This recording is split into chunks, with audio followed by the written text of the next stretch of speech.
How many times have you got out to your spot in spring gobbler, got set up, and as soon as the sun comes up, you realize that that tom has either flew down or roosted on the wrong side of the fence where you can't do nothing with him.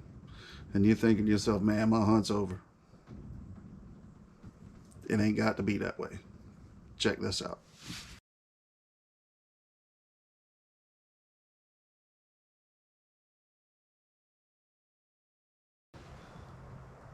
And just in case you thought it was a fluke,